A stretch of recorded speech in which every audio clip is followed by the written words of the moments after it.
All right. Oh. Episode 9. 9. Wowza. That means that we're almost close to 20 episodes. I know. Milestone. Milestones. So this week we have Porphyria, which is actually the original vampire myth. So it is also known as vampire syndrome, a diagnosis that's not well known and was interesting to learn about, but yeah, super rare, but then relevant in history and in folklore and just super random, I felt like. I agree. Let's get started. Welcome, Cadaver Crew. Get your dark little minds right and settle in. Class is in session and the cadaver is already on the table. I'm B. And I'm Sam. And this is the Cadaver's Lessons.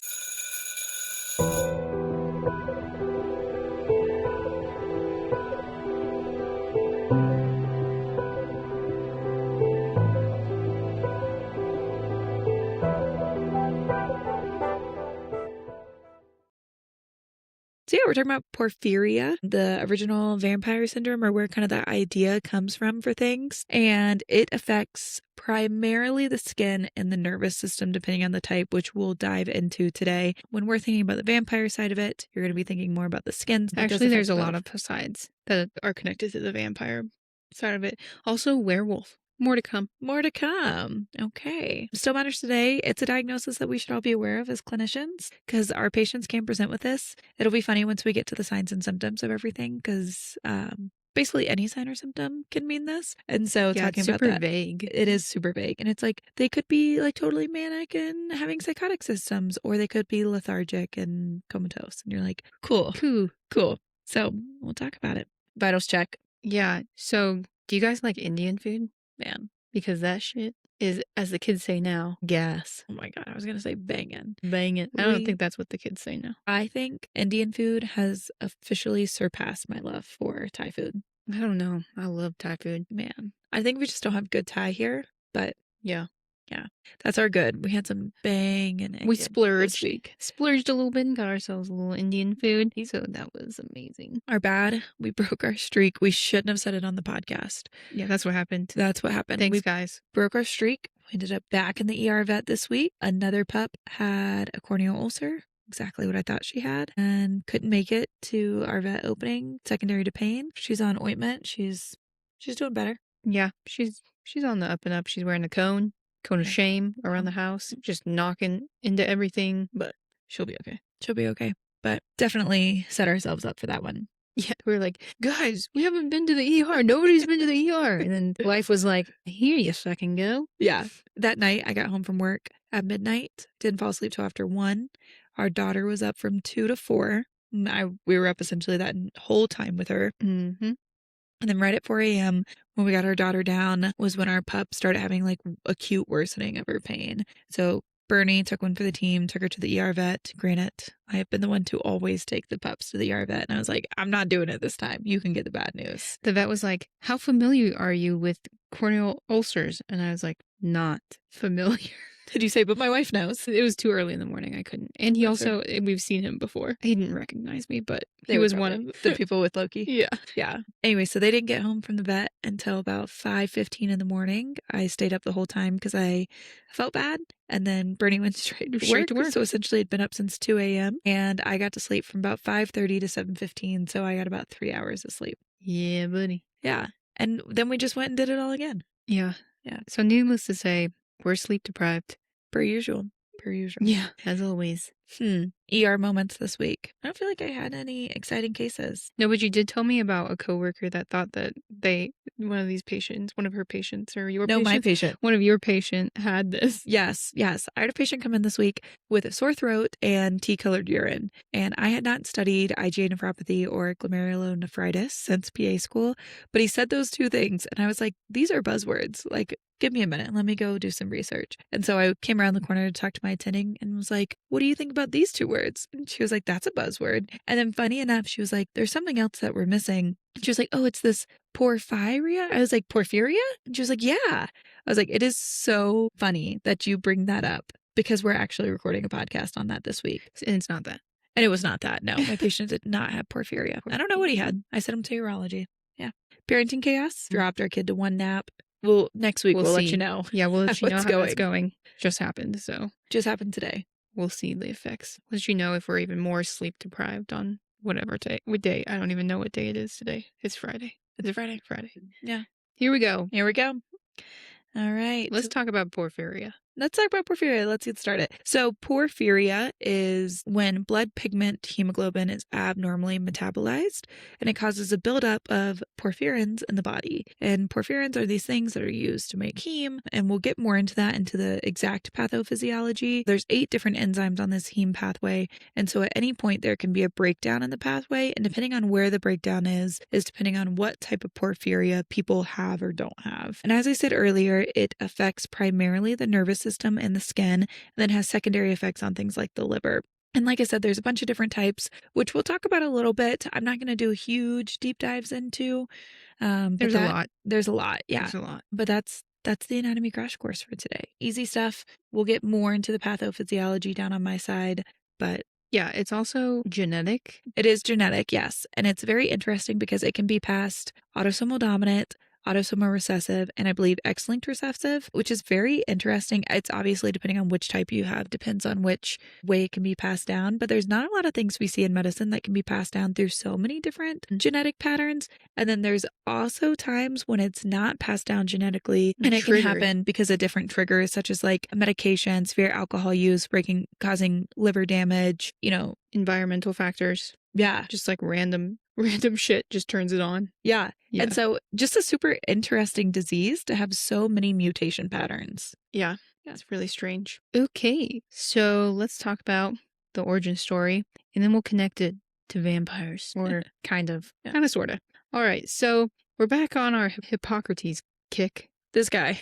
He's involved in everything. Literally his name is attached to everything. I mean, that's fair. I was like, what? Again? Isn't he called the father of medicine? Yeah. Yeah. Okay. I mean, yeah. So I guess we'll have to talk about him a lot. But he's credited with the earliest known description of what is believed to be acute intermediate porphyria, and that happened in like the 5th century. So it's been around for a second. Wow, that's so long. Yeah. So in his work, Epidemics Book 3, because he wrote multiple, I just think about this guy. He just started pumping out medical text. Yeah. And he was probably, one, he knew how to read and write, which is probably rare. Yes, in that's the 5th fair. century. That's fair. Right? So he's one of the few, and he has a scientific mind and knowledge and all this kind of stuff.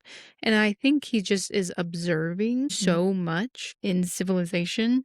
Yeah. And so he's just taking the opportunity to really document everything and also have that medical.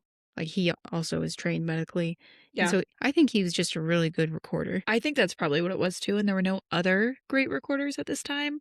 Or if there was, their text, very few. Or if they did write it, maybe their text just didn't survive. Right. But his was just, and he had a school of thought, right? So even after his time had ended, there was a whole school of people that followed his writings and then built on top of them, kind of like a legacy thing, I think. So anyways, in his book, Epidemics Book 3, he described a woman in Thasos with severe abdominal pain, mental disturbance, aka a gloomy temperament, and depression. I know what that is. Yeah. And black or dark purple urine. So this is what people think might have been the earliest known description of what would later be called acute porphyria. But the term porphyrian comes from the Greek word porphyrius, meaning reddish purple.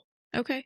So that's where the word comes from. It really makes sense that there was probably cases throughout time, but we don't really see the scientific community catch on to this disease until the 1800s.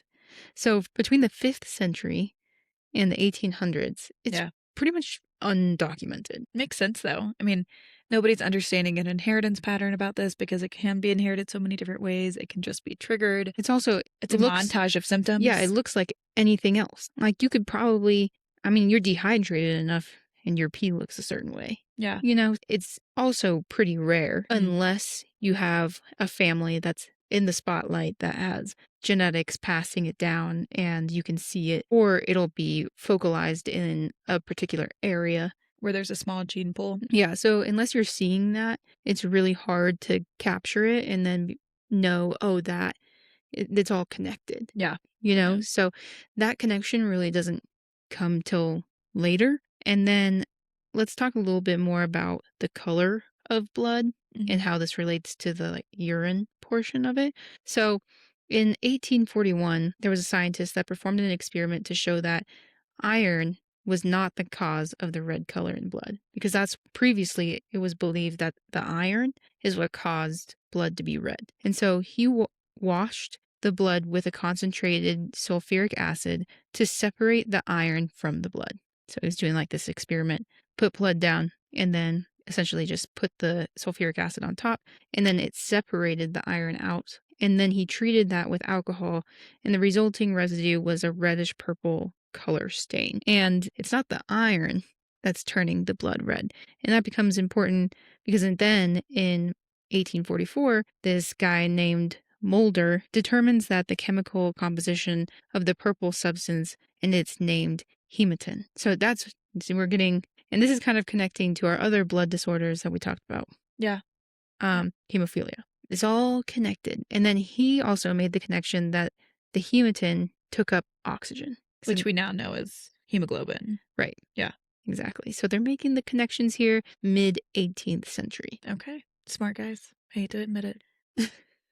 I guess. Yeah. No. And don't worry, they do name stuff after themselves later. Of course they do. Always have that. Right. So then in 1867, I thought it was so funny. So I was doing these notes and they're going in chronological order. And this website that I was using, that's actually the porphyria.com, the place you find all your information on porphyria. It's taking us through this chronological timeline, and they're just throwing out these scientists and physicians' names. And I'm like, I don't know who that person is.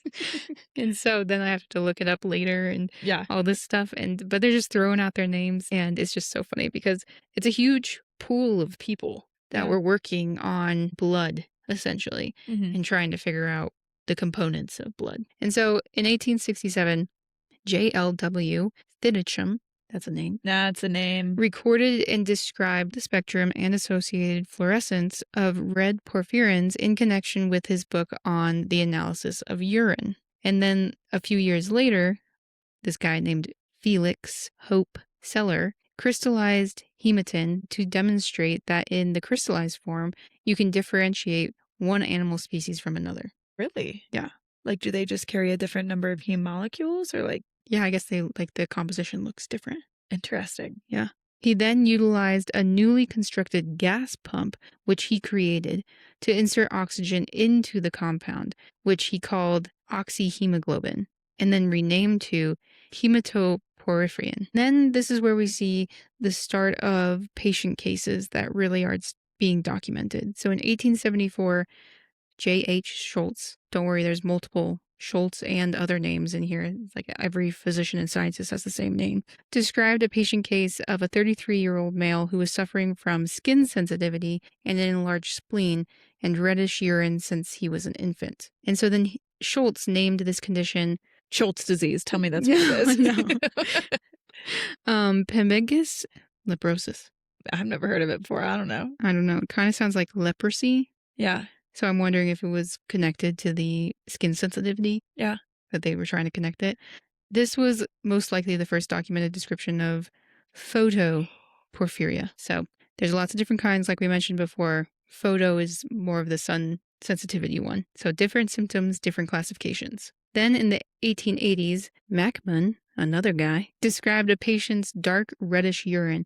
This patient was believed to be suffering from symptoms of an attack of an acute porphyria. So the way he was describing it was it came on suddenly and then dark reddish urine just started to happen. And so this is where we're starting to see, okay, maybe there's an acute version as well. Yeah, it doesn't have to have always been pronounced since childhood. And then this drug is introduced onto the scene called sulfonal. And this other doctor, Joseph Stokovis, has a patient who, after taking the drug, showed the signs of dark reddish urine typical of porphyria.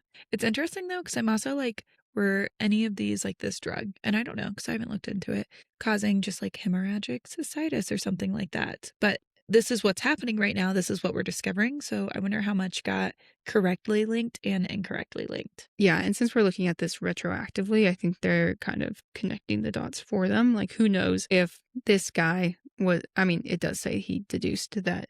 Like, he deduced that the pigment of her urine was hematoporphyrin. And so, like, they're making the connections. It's probably also, as things get published and articles get published in the medical world, then people are like, huh, this could be that. Yeah. Yeah. Yeah.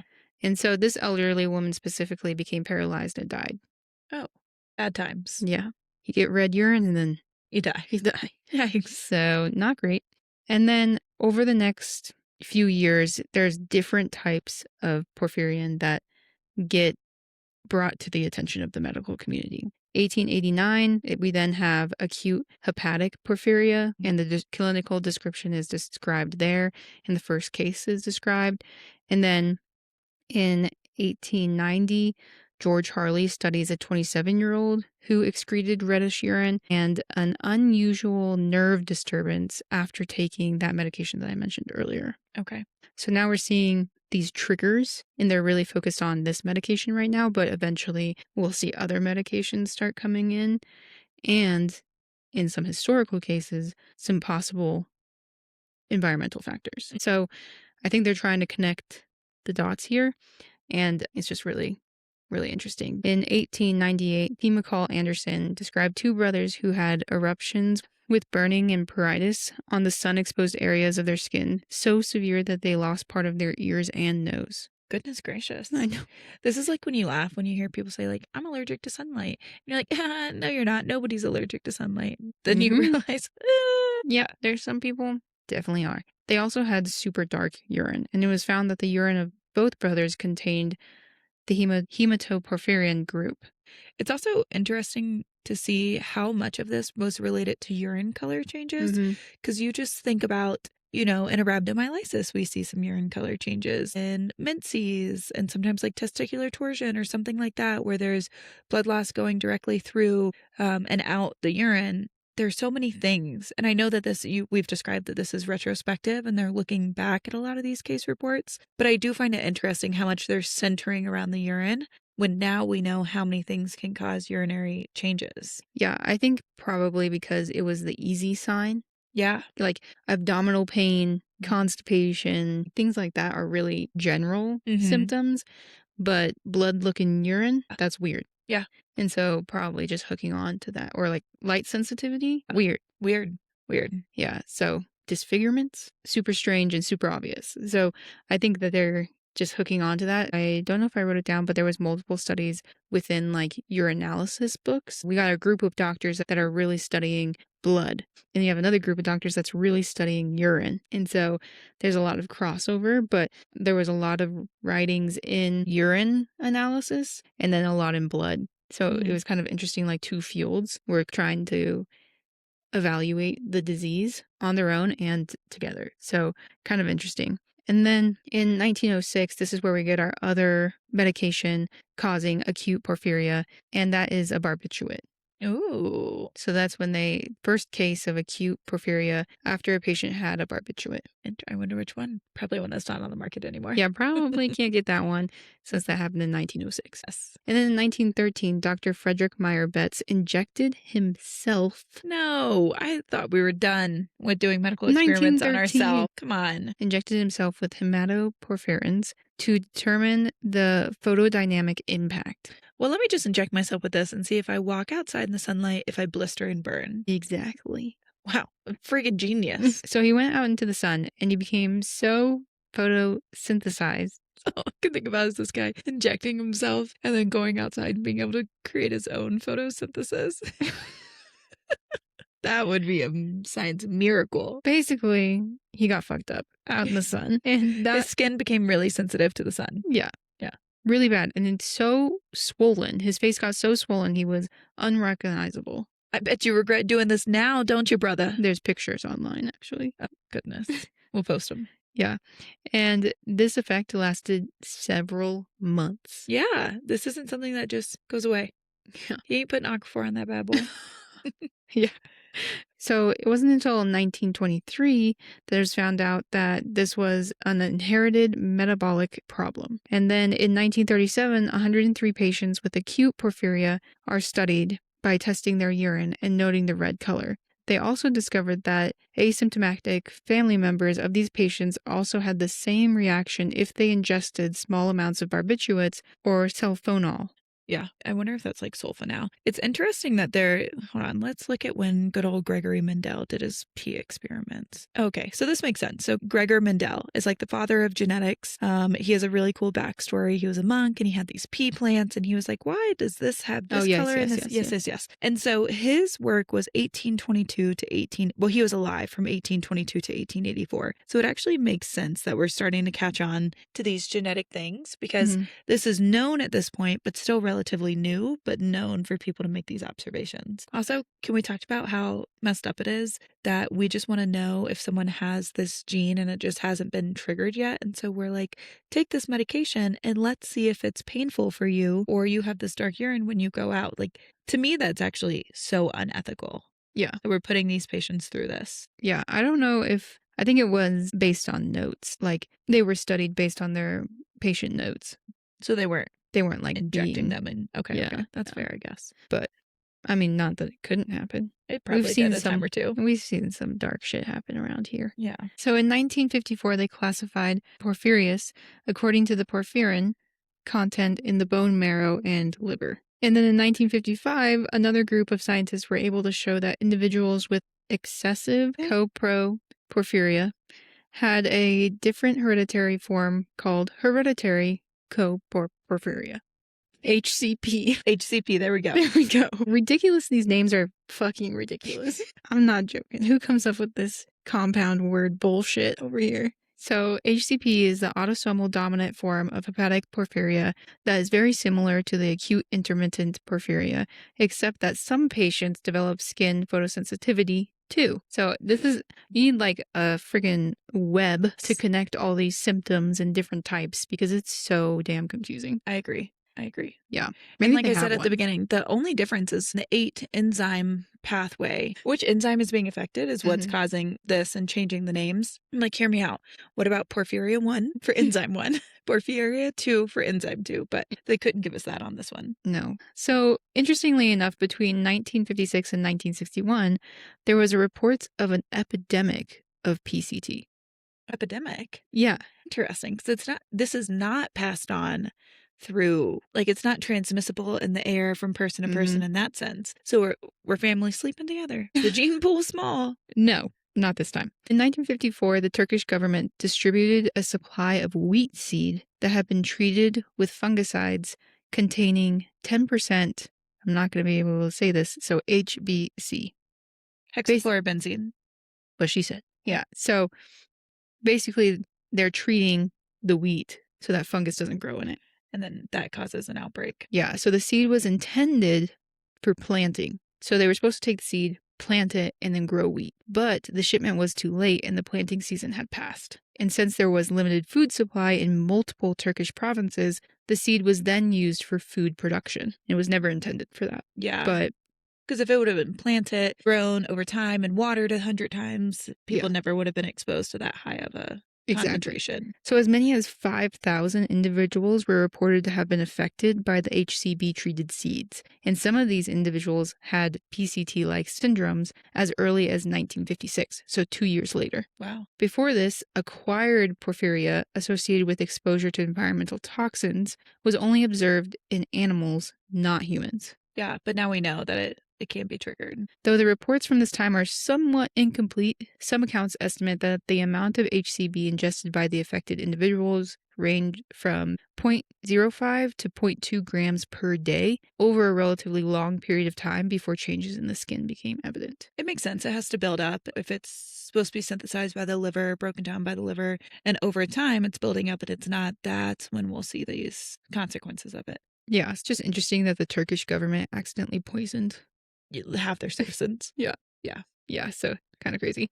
And then they get this rare ass disease that nobody knows about. Yeah. So then in 1961, Henrik Gustav Magnus described erythropoietic protoporphyria.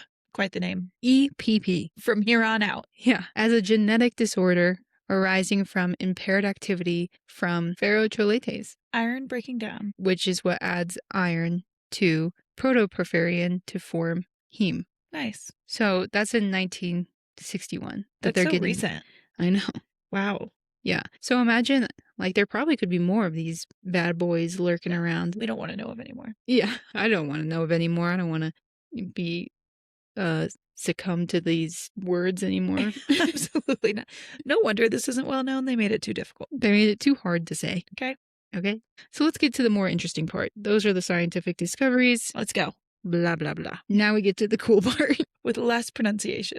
Yeah. So the hot debate of why this is called vampire syndrome. I'm ready. So porphyria has been suggested as a possible explanation for the origin of both vampire and werewolf legends, popularized because porphyria became prevalent among the royalty of Eastern Europe.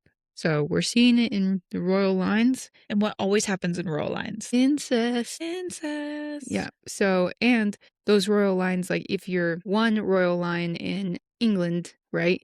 Well, you're going to marry off people to all kinds of other countries, and you need a whole map like Game of Thrones out here. And those people pass it on. So then those whole lines get infected. So it's just a huge pool of incest and passing along blood disorders, mental disorders, and all kinds of things. Because it became popular, this might have been enough visibility to cause literature to pick it up. So there might be a connection to the author of Dracula, Bram Stoker, and his experience with people suffering porphyria, vampire lore, and Vlad the Impaler, which was the original influence of the vampire in Dracula, because he was the Prince of Transylvania. Let me tell you, I forget all the time that Transylvania is a real place. All the time. Yeah.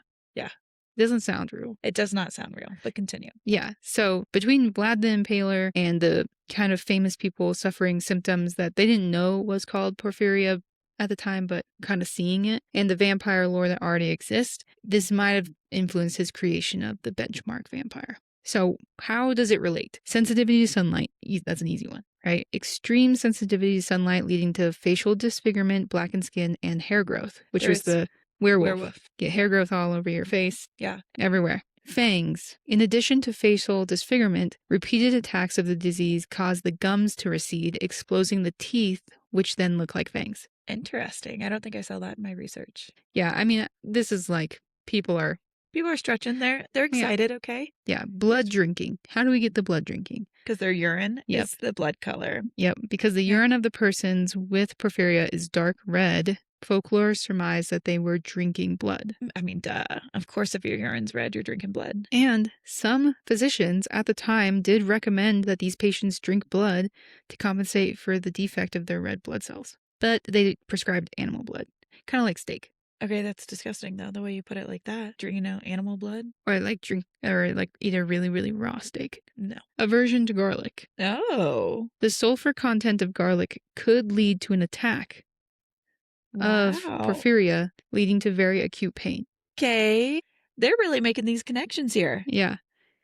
Reflections in mirrors. I felt like this was going to be a little stretchy, but you're making it interesting. Generally, in mythology, a vampire is not able to look in the mirror or cannot see its own reflection. The facial disfigurements caused by porphyria became worse with time. Understandably, these people might avoid mirrors. Okay, well, that's sad. I thought we were... Yeah, it's not very, cool, that one. No. Okay, fine. They didn't turn invisible. Fear of the crucifix. During the Spanish Inquisition, which I don't know if I realized how long the Spanish Inquisition was. 1478 to 1834. Massive. Yeah. Super long. 600 quote-unquote vampires were burned at the stake. I've never heard of vampires being burned at the stake. Have you before this podcast? No, usually we just talk about women. Women. They're like women and vampires. Sometimes they're both, a woman and a vampire. Some of these accused vampires were sufferers of porphyria, so it might make sense that these patients fear Christian faith and symbols. I mean, absolutely, you're being burned at the stake because your body can't break down porphyrin. Yeah. So we could maybe get on board with some of this being influencing folklore, but not everybody is buying this. Especially let us have our freedom. Especially folklorists and researchers. Most of the time they believe that these so-called connections don't actually align with the original werewolf and vampire folklore. Original folklore believed that vampires could move freely in the daylight hours.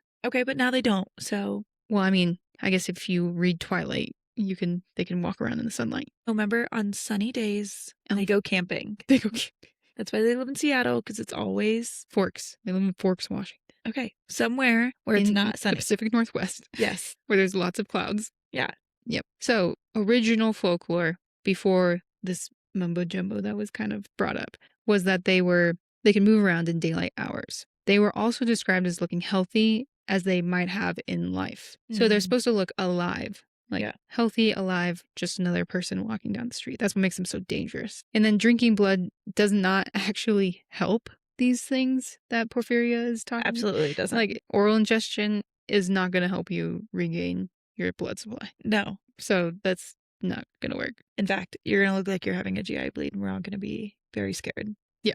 Yes. Yeah. Also, reports on vampires were extremely popular in the 18th century, whereas the disease to that extent was fairly rare. Even though it was happening in prominent households in royal families, those royal families weren't advertising that around. Which we're going to get into in our case file this week. The case file will talk more about the royalty and how there might be a connection to Porphyria. It's not like the royal family was like, the king has it. Yes. And he's going crazy and has all these symptoms. Like, that's not being shouted from the rooftops. So probably your average author didn't know that this was actually a thing. And so it's probably not connected. So that's the side you stand on. You don't think it's connected? Well, I mean, I think vampire lore came first. So there were vampires. People believed in vampires, people moving in the night, all that kind of thing. And there was already legends that existed of vampires. And then this kind of just added to it. House divided. You think this syndrome, like this disease, caused the lore of vampires? I think parts of it did for sure. It's been described since the 5th century. And you don't think somebody seeing someone blistering when they're out in the sun, that an author, writer, whatever, didn't say, that's an interesting thing to add. 5th century? No way someone didn't jump on that a little bit. I mean, yeah, but that only happened later in vampire lore. There were already vampires. Then the vampire changed. Like, the original vampires weren't sensitive to sunlight. So what's the Vampire Diaries? That's more accurate to the original vampire lore? Yeah, I don't know about the speed thing, but yeah. Fast feet. Gotta be quick. Yeah, I don't know. Maybe we could do another episode on, like, vampire lore. Maybe. So skeptical. Anyways, it's a hotly debated topic of which came first, the vampire or the influence of Porphyria. I mean, yeah, that's fair. I do think there had to have been some sort of influence from Porphyria. Truly. I think it probably shifted the narrative of vampires. Yeah. All right. Medicine today. What survived? Porphyria did. Sure enough did. Sure did. So before we get started, I wanted to go over the laws of inheritance so we can kind of understand how this is passed on, because it is passed on through so many ways. Get your Punnett square out. I actually did not put any of the percentages in here because it felt painful. But if you remember Punnett squares, you can probably skip through this. I can't skip through it. Remind me. Yes. So Gregor Mendel, as we talked about, was the father of genetics with his pea plants, and his story is really cool. And I think it would have been fascinating to have just observed him and observed how well he could understand and see these things. But anyways, he's essentially the one that found out everything for us. And so we have to have an understanding of how genes and conditions are passed on in a family when they are genetically related. Remember that there is 23 pairs of chromosomes. 22 pairs of these are autosomes, and then your sex chromosome. So female XX, male XY. Fun stuff. Everybody still on? And people are like screaming, except for that one. Yes. Okay. I didn't add all of the abnormalities. That is just the basic gene rules. Mm-hmm. Okay. You get 2 copies of every gene, one from mom and one from dad. So remember that inside of these genes, there's these traits or alleles, and that these can be dominant or recessive. And what that essentially means is that dominant is going to win out over a recessive gene. And so you only need 1 copy of the mutation, the eye color, whatever it is for dominant to win, versus recessive, you need 2 copies of that of that allele, of that mutation, whatever. So for example of this, brown eyes are dominant, blue eyes are recessive. And so our daughter, for example, we know for a fact has brown eyes coming from the sperm donor, Mhm. and B has blue eyes. But the sperm donor must have had a recessive blue trait that he was carrying because our daughter has blue eyes. And so she has 2 recessive copies of the blue eye gene, and she has no copies of the brown eye dominant gene. Mhm. Okay. Inheritance patterns. So the first 22 pairs that we were talking about, the autosomes, can be passed on autosomal dominant or autosomal recessive. So as we talked about autosomal dominant, you only need 1 copy of the gene in order to be affected. And remember, traits, not all traits are dominant, not all traits are recessive. Mhm. Cystic fibrosis is a recessive gene. And so you have to have 2 recessive genes. So you have to get one from mom, one from dad. And so it's not quite as simple as I'm making it, but just so you can get an understanding of how these things are passed on. With autosomal dominant, you'll typically see the disease or, the eye color, whatever it is, occur in every generation of the family. So relatively easy to track. Autosomal recessive, you need 2 copies of the gene in order to be affected. This means you can be a carrier and not know it. And so the sperm donor for us was probably a carrier was a carrier of blue eyes, but he didn't know it because obviously he had brown eyes. You don't have to know that you carry something. And when this happens, you're called a heterozygote. But if you're a homozygote and you have the 2 copies of the affected gene, you then have that disease, whatever it might be. Then there's X-linked. So X-linked is a gene that is located on the X chromosome. And it's very important to remember that females have 2 X chromosomes and males have 1 X chromosome, which essentially means if a male gets an X-linked gene that's passed on, he doesn't have any other X to help make this be dominant versus recessive. It's always going to show up versus a female has 2 X's. So it does change the inheritance pattern. And so X-linked recessive is way more common than X-linked dominant. And you're going to see males more frequently affected because the males only have the 1 X chromosome. So any mutation results in that disease. Males, fathers, won't pass on this disease to their male offspring because they don't pass on an X chromosome. They only pass on Ys. Precisely. But males can pass on their X chromosome to their daughters. But then it could become recessive again. It could become recessive as long as they didn't get it also from their mom. Yeah. Precisely. So a prime example that we've talked about here is that hemophilia A is X-linked recessive.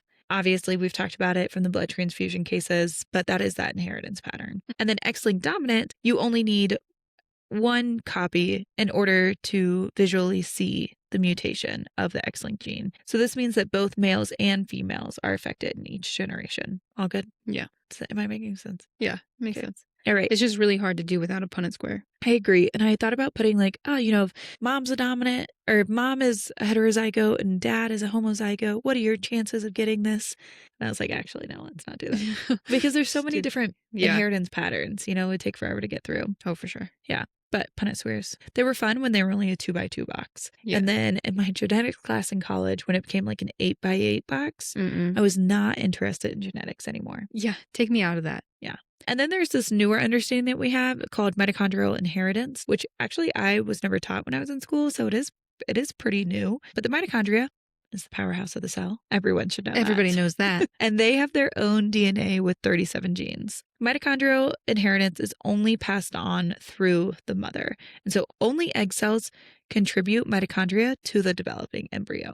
So it doesn't really matter about dad, only matters about mom. Winning. That's right. But both males and females can be affected in this. Yeah. I thought it was really interesting. One of the first times I really heard about the mitochondrial inheritance was Bernie and I went to this cold case presentation. It was like a true crime cold case, but it was a real cold case here where we live. Yeah. The sheriff's department, right? I think sheriffs and the crime scene team or the state Bureau of Investigations. SBI, yeah. So Sheriff's Department and SBI came in, and this case had been cold for like over a decade. But then this new mitochondrial inheritance understanding had came out, and they were able to use mother's DNA in order to determine, even if this person's DNA had never been in the system, if it was their DNA. I might not have all of those answers correct, but that was the first time I had really heard of mitochondrial inheritance. I think it's super interesting, and think about how much we'll be able to do with that. Even like we heard about it 4 years ago, probably at this point. And they're using it in crime scene and investigation, and that's super cool.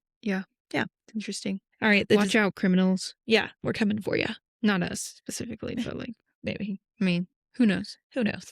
Okay, let's talk about the disease itself. So Bernie's talked about it a lot, but vampire syndrome or vampire disease, we now know as porphyria. It is a rare genetic disorder that only affects about 1 in 200,000 people. Now, do I think that we are missing some of these diagnoses? Because I never got taught this in school. Mm-hmm. Are we missing it because we're undereducated about it? It presents with such a wide array of symptoms, all of those hard things. to test for. I think so, but that's just me personally. As we talked about, it can be passed on autosomal dominant, autosomal recessive, or X-linked, depending on the type of porphyria.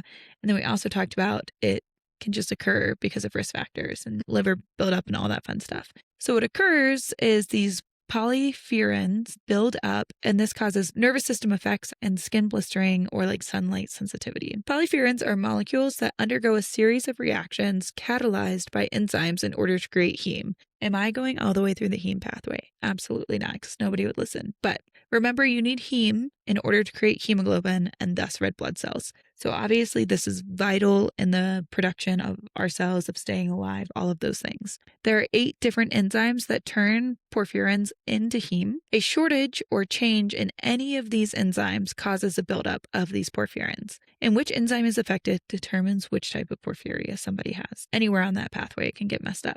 When there are disturbances in the heme production pathway, the heme cannot be produced. The porphyrins and the precursors build up in tissues and in the organs. Specifically, we see most often liver, and this also causes a heme deficiency, so we'll oftentimes see anemia in these patients as well. And then the disease itself, the porphyrins affect the nervous system or are activated by light and then cause sun sensitivity, all the things we've kind of been talking about.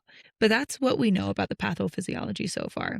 If we get into the 8 different types, there are more things that go on. It's all very, very specific, and I'm not doing it. We'd be here for hours, and we're already here for hours. Yes. Because we can't get through our notes. Yes. So there's 2 main types that they differentiate them out into. There's acute porphyria, and then there's cutaneous porphyria. Acute porphyria has a very sudden onset. It mainly affects the nervous system, and sometimes there's skin involvement. It then causes a buildup of porphyrins in the liver, and the most common subtype of this type is acute intermittent porphyria, which Bernie talked about earlier, but essentially we intermittently have these attacks. The attacks may last hours or days, and studies show that if we're avoiding triggers in these patients, after they have one attack, most people, if they're doing everything properly, will still have on average about 3 to 4 more attacks in their lifetime. So then think about if people aren't eating all the right things, taking the medications they need to take, all of those things, how many attacks they're having. Yeah. It's kind of like in the sense that it's sudden onset, like an asthma attack. It is very sudden. Yeah. It's like you accidentally ate something and then it triggered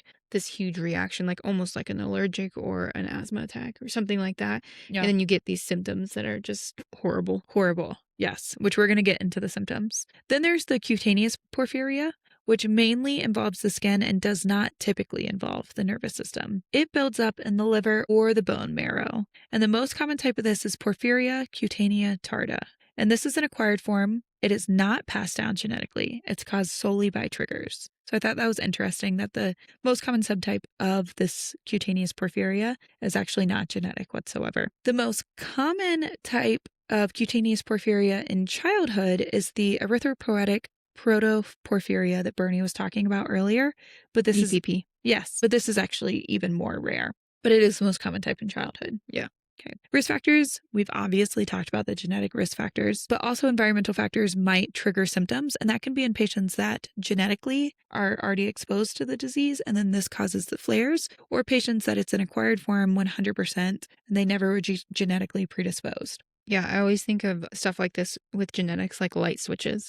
You could be predisposed for it, and then the one thing that you do just turns the light switch on, and you are going to see the disease over and over again. Kind of like there's a whole study that came out about, I'd have to look it up again, but basically, if you're predisposed for schizophrenia and you smoke weed, it can sometimes turn on that genetic light switch. And this is all, that genetic light switch is called epigenetics. And I actually think it is one of the most interesting topics ever. Yeah, it's super interesting. Yeah.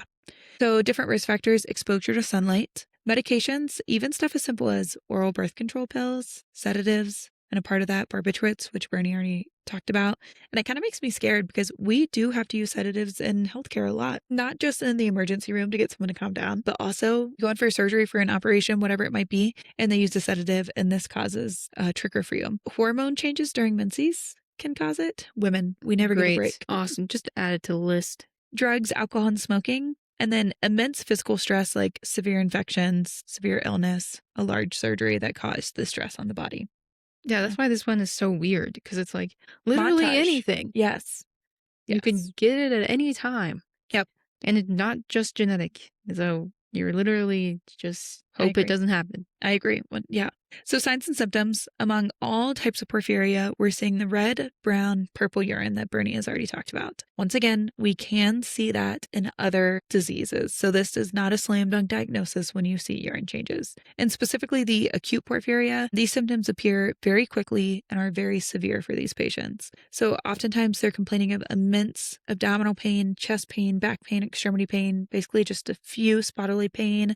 You can see GI symptoms such as nausea, vomiting, diarrhea, constipation. Kind of interesting that you'll see both sides of that, diarrhea and constipation on there. Yeah, weird. Some of the nervous system effects are anxiety, confusion, hallucinations, paranoia, disorientation. Someone comes in with that for me, like I'm concerned for a psychiatric psychosis of some sort, you know? And so how are we differentiating this? And truly, I think it's just taking a really good history and not ever settling in on psych until everything else has been thought about. There can be urinary retention or urinary incontinence. There can be muscle weakness or paralysis. There can be seizures, high blood pressure, palpitations, feeling like your heart is racing, aka anything and everything. Super helpful. It's so funny. You know what else causes a lot of these symptoms? Extreme caffeine use. Like you're dehydrated, your pee looks like shit. You get chest pain, you get palpitations, you can become constipated, you get anxiety. Yeah. All of this can also just be like, oh, I drank too much caffeine. I agree. It's very, For the cutaneous porphyria, this is chronic and symptoms vary in severity and duration of how long they come and go. Symptoms occur when there is exposure to sunlight. And of course, we see that sensitivity to sunlight, which includes pain, burning or stinging, redness, swelling, itching. Sometimes we can see the blisters on exposed skin, especially if it's been exposed long enough. Very, very fragile skin. These blisters can get infected. There's scarring, and there's excessive hair growth in affected areas. So I was doing research on this. I read this very, very interesting case study of a group of providers, and I should have remembered when this timeline was. A male child had been born from an incest marriage, and they just kept describing blistering skin, super hairy because of the leatheriness of the skin, because it kept blistering. They said his hands looked like a werewolf on top of the hairiness, and he had these urinary changes. And essentially they did so many tests on this kid. And I don't think this kid got a diagnosis till he was 9 or 10 years old. Dang. So imagine from birth, everyone being like, something is wrong here, you know, and going through 10 years of uncertainty. And I'm sure in that uncertainty, so many misdiagnoses. But he had one of these forms of cutaneous porphyria. Dang. I know. So as clinicians, when should we have a high clinical suspicion? I feel like it's difficult, especially for me working in the emergency room. I don't think I would ever diagnose this from the emergency room, if we're being honest. Yeah, that'd be really hard. That would be really hard. But if we're just having kind of mirage of symptoms with no other explanation, we should look into, is there any photosensitivity, excessive hair growth? Are we seeing psychiatric disturbances on top of physical symptoms? Are we having unexplained seizures for no other reason on top of these other symptoms? And so when you say these symptoms related, because sometimes patients come in and they're like, I'm having chest pain and I had a nosebleed and my left toe hurts, right? Mm-hmm. And the question always is, are these connected or are these not? And did you stub your toe? Fall, hit your nose. Right. Yeah. Or did you stub your toe and it's really dry outside? So you had a nosebleed when you blew your nose. And you're also having a heart attack. And you're also having, right. But it's not connected to your toe. Yeah. It's so hard. That's why diagnosis is so hard. I agree. Yeah, it's kind of hard to have a high clinical suspicion for this for me, but definitely something I'm going to keep in the back of my mind. Any patient that comes in with these urinary changes, it's going to be within my differential at this point. And it was this week. Diagnosis. So the point is to measure the amount of porphyrins and porphyrin precursors in blood, urine, or stool. So we have 3 different ways of testing for it. And then once people are diagnosed, they actually recommend getting genetic tests in order to confirm it and determine which specific type you have to better guide treatment. As far as treatment, There's no cure for this. It really sucks for Sucks. these patients. Yeah, you think Yeah. about an 8-year-old little girl that just wants to go play at the pool with her friends in the summer, but she has this, the cutaneous type, and she'll never get to play at the pool with her friends because the exposure to sunlight would be too severe for her. And that's really sad to me. Sucks. Yeah.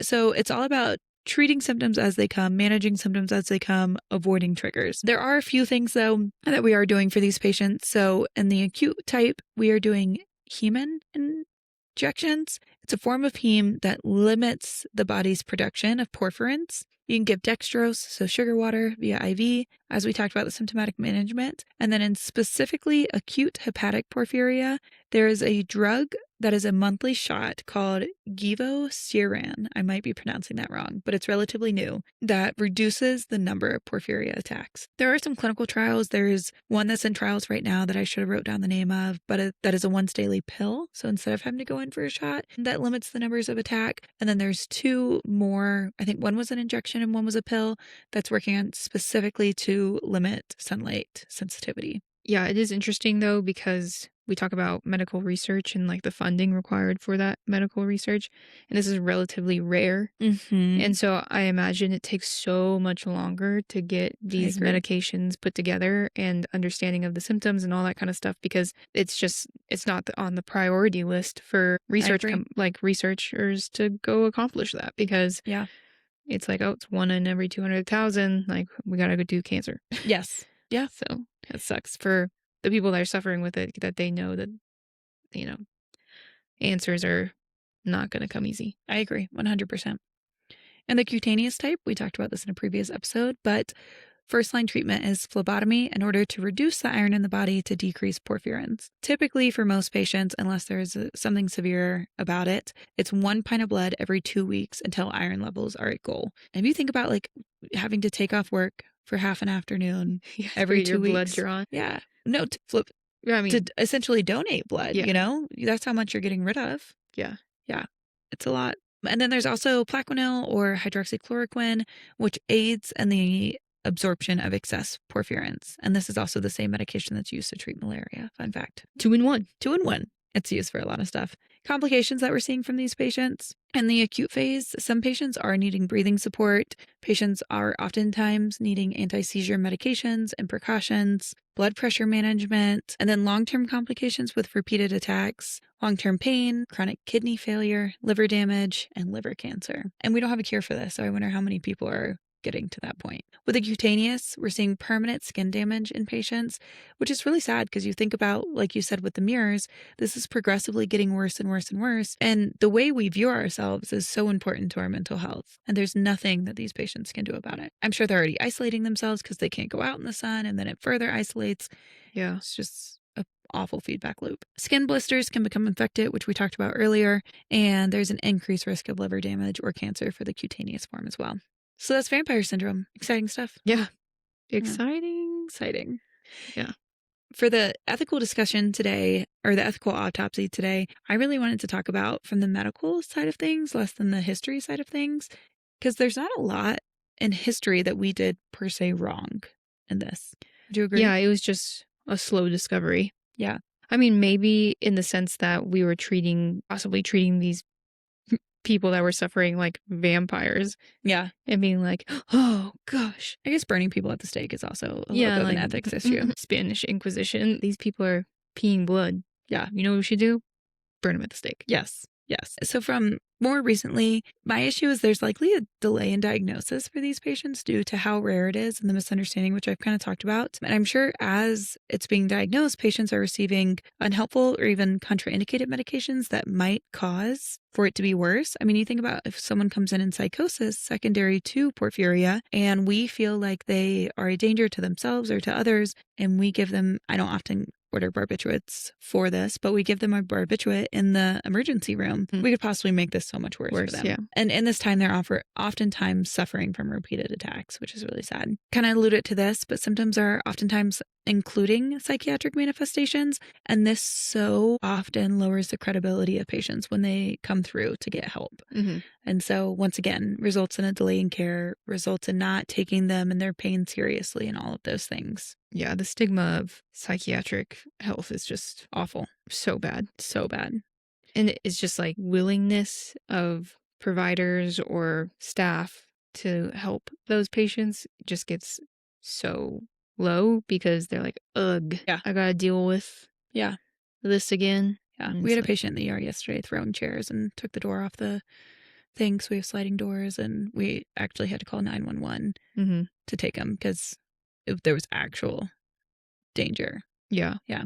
Yeah. And then also, because it's such a rare disease, these patients oftentimes have to be an expert in their own medicine and advocate for themselves. And believe me, I fully believe you should know your diagnoses, your allergies, what medications you're taking, and why. I think you need to know that for yourself.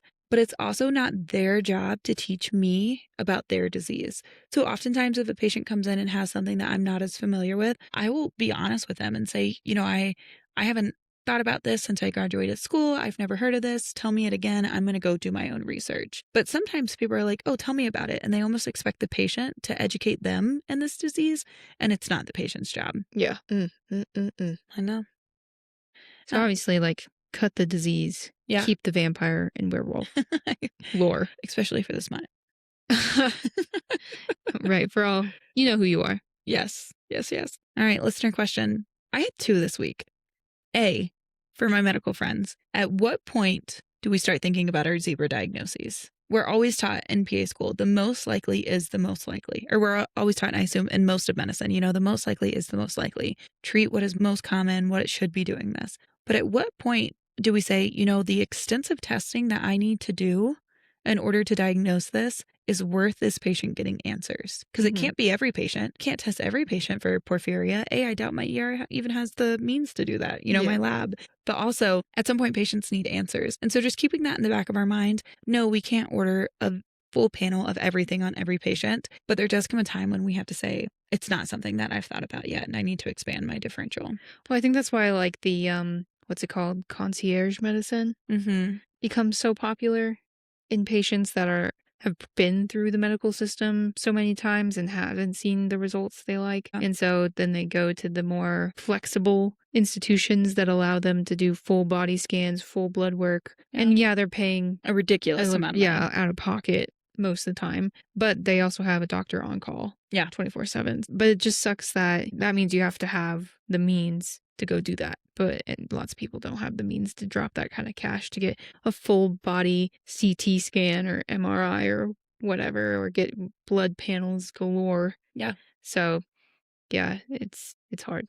I agree. And then my second question today is, if a disease is rare enough that most clinicians will never see it in their career, who bears the ethical burden? The patient, the provider, or the system?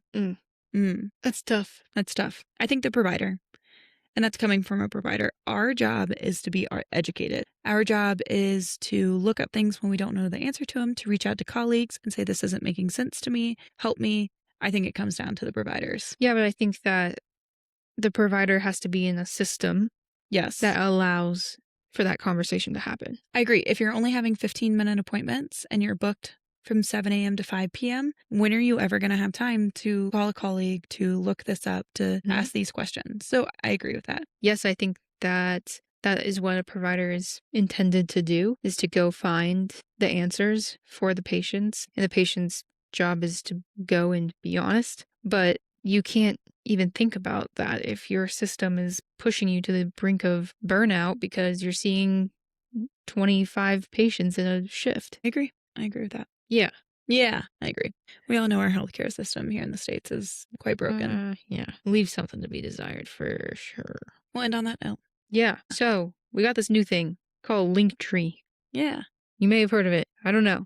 But you can find it, and we can find ours. And then all of our links are there now. Yeah. So in the show notes or in any of our bios on social media, you are able to access our link tree and find links to our Instagram, our TikTok, our YouTube, Buy Me a Coffee, where all of our podcasts are being held. Our Amazon storefront will be up there for things that we recommend, books that we've referenced, equipment that we use. Equipment that we use, all of that stuff. And so In our show notes, check out the references from today's episode, check out the link tree, or on social media, check out our link tree. Yeah, it's pretty cool. Yeah. You can support us still by leaving a comment, reviewing, sharing our podcast with other people. Share. Sure. And then if you have an idea for an episode or a case file, please just let us know. DM us on social media. If you have a really cool story, maybe you know someone that has vampire syndrome who would be willing to share their story, go ahead and send that to us too. And then maybe we can have a special episode of all these fun stories. We got our case file dropping this Friday, which is going to be talking about the royal line. Specifically, King George III. Yes. And then next week, we're going to be doing chest tubes. Yeah. Yeah. Should be really interesting history there. Yeah. Looking forward to it. All right, friends. Class is dismissed. Stay safe. Stay curious. And don't try this at home. Unless you own a bone saw. Bye. Bye.